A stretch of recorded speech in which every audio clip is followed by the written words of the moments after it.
के वर्तमान शिक्षा मंत्री प्रोफेसर चंद्रशेखर कभी भी सरकारी शिक्षा व्यवस्था में सुधार के लिए चर्चा में नहीं। शेखर ने रामचरितमानस के ऊपर जरूर सवाल को अपना काम करना चाहिए, शिक्षा व्यवस्था में सुधार करना चाहिए। 2022 जब दुनिया जो है मंगल और चांद की बात कर रही है, उस समय बिहार में जातीय जनगणना हो रहा है। महीना से वो आंदोलन पे बैठे हुए थे, उनके घर में घुस के जो है लाठीचार्ज हुआ और जबरदस्त तरीके से उन लोगों को मारा। उसके बाद से जब किसानों को पीटा गया, अगले दिन जो है ऐसा कहा जा रहा है कि किसानों ने आग लगाया है। किसान कभी भी देश में आग नहीं लगाते हैं, कुछ उपद्रवी और शरारती तत्व जो है वो आग लगा दिए होंगे। यहाँ पे भारत एक ऐसा देश है जो भावनाओं से चलता है और भारत के नेता ऐसे हैं जो भारत के लोगों के भावनाओं के साथ खिलवाड़ करके चलते। तो इन्हें कहा ही नहीं जाए। और शिक्षा मंत्री चूंकि खुद अशिक्षित है और अशिक्षा की तरफ बिहार को ढकेल रहे।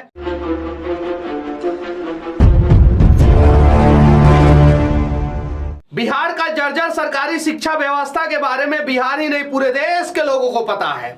बिहार के वर्तमान शिक्षा मंत्री प्रोफेसर चंद्रशेखर कभी भी सरकारी शिक्षा व्यवस्था में सुधार के लिए चर्चा में नहीं बने। हाँ, हालांकि प्रोफेसर चंद्रशेखर ने रामचरितमानस के ऊपर जरूर सवाल खड़ा कर दिया है और जिस वजह से इनका बयान जो है वो विवादित हुआ है और पूरे बिहार ही नहीं पूरे देश में सुर्खियों में बना है। इनको अपना काम करना चाहिए, शिक्षा व्यवस्था में सुधार करना चाहिए। ये प्रोफेसर साहब जिस कॉलेज में जिस यूनिवर्सिटी में पढ़ाते हैं उस यूनिवर्सिटी का सेशन समय पे नहीं चल रहा है और ये शिक्षा के मंदिर में घुस के इसके पहले ये तमाम मीडिया वाले जो है शिक्षा के ऊपर इनसे सवाल करे, ये विवादित बयान देते हैं रामचरितमानस के ऊपर, ताकि जो है इनसे कोई शिक्षा के ऊपर सवाल ही ना करे और रामचरितमानस के ऊपर जो है ये लोगों को उलझाए रहे। 1990 जब भारत में अलग अलग जगहों पे स्पेस रिसर्च सेंटर में नया नया रिसर्च हो रहा था, दुनिया में ऑक्सफोर्ड और कैम्ब्रिज यूनिवर्सिटी का चर्चा हो रहा था, तब बिहार में चरवाहा विद्यालय खोला जा रहा था। 2022 जब दुनिया जो है मंगल और चांद की बात कर रही है, स्पेस रिसर्च सेंटर की बात कर रही है, सैटेलाइट लगातार लॉन्च हो रहा है, उस समय बिहार में जातीय जनगणना हो रहा है। सच्चाई यह है कि इन्हीं सब चीजों में उलझा के जो है बिहार के नेता मंत्री जो है बिहार को रखना चाहते हैं। अब इनका बयान का मतलब निकाला जाता है।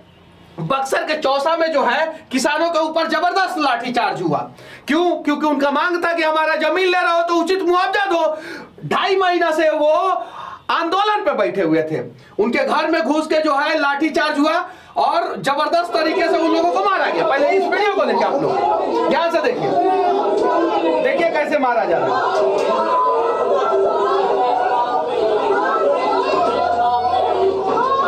देखिए यहाँ पे देखिए कैसे पिटा जा रहा है।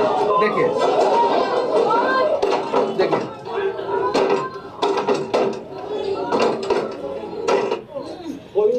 उसके बाद से जब किसानों को पीटा गया, अगले दिन जो है ऐसा कहा जा रहा है कि किसानों ने आग लगाया है। किसान कभी भी देश में आग नहीं लगाते हैं, कुछ उपद्रवी और शरारती तत्व जो है वो आग लगा दिए होंगे यहाँ पे, ताकि जो है किसान को बदनाम किया जाए। अब इसमें किसान बदनाम होंगे और किसान का आंदोलन जो है वो बदनाम हो जाएगा। जो किसान 2.5 महीना से शांतिपूर्वक प्रदर्शन कर रहे थे, 2.5 महीना से, वो जाके ये ट्रक बस में आग लगाएंगे।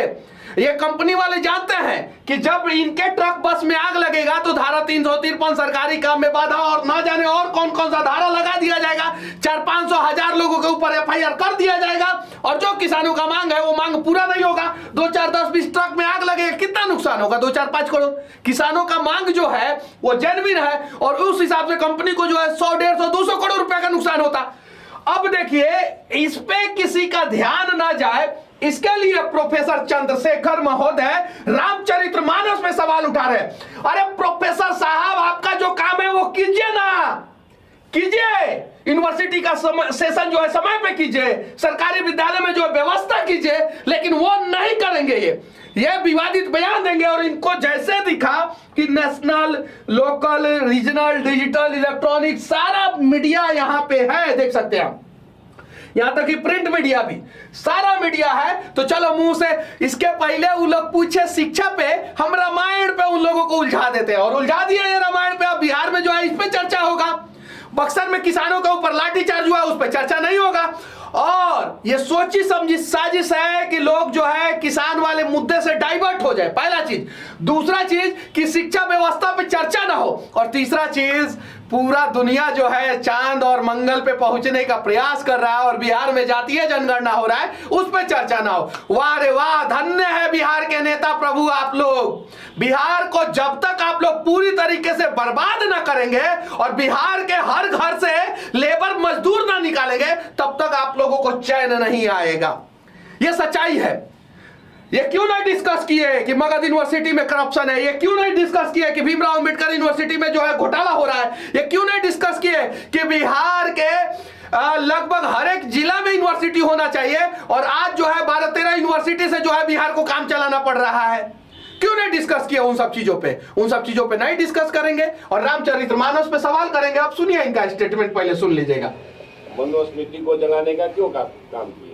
इसलिए कि नव मनुस्मृति में एक बड़े तबका के खिलाफ 85% लोगों के खिलाफ अनेकों गालियां दी गई। रामचरितमानस का क्यों प्रतिरोध हुआ?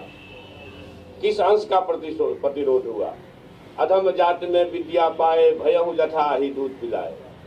यानी अधम मतलब होता है नीच। दुनिया के लोगों सुनो आपके माध्यम से। अब बताइए, नीच तो बिहार के वो नेता है जो बिहार को दिन दुगुना रात चौगुना गर्त में लेके जा रहे हैं। इन्हें क्या कहा जाए? इन ऐसे नेताओं को क्या कहा जाए जो रामचरितमानस का अंदर का जो है पूरा पॉजिटिविटी छोड़ के निगेटिविटी निकाल रहे हैं? चलिए ठीक है, हम मानते हैं कि आप एक सेकंड के लिए सही है शिक्षा मंत्री, लेकिन आपका काम क्या है ये बताइए ना, ये बताइए। लेकिन अब इनसे कोई नहीं पूछेगा कि इनका काम क्या है। ये प्रोफेसर भी हैं, वहां से भी पेंशन वंशन उठाते होंगे या सैलरी उठाते होंगे, पता नहीं। 3 बार के विधायक हैं और बिहार के शिक्षा मंत्री हैं। इन्हें तो बिहार को एक जोड़ने का प्रयास करना चाहिए। अमेरिका में आप चले जाइए तो वहां पे दास प्रथा था, दास प्रथा।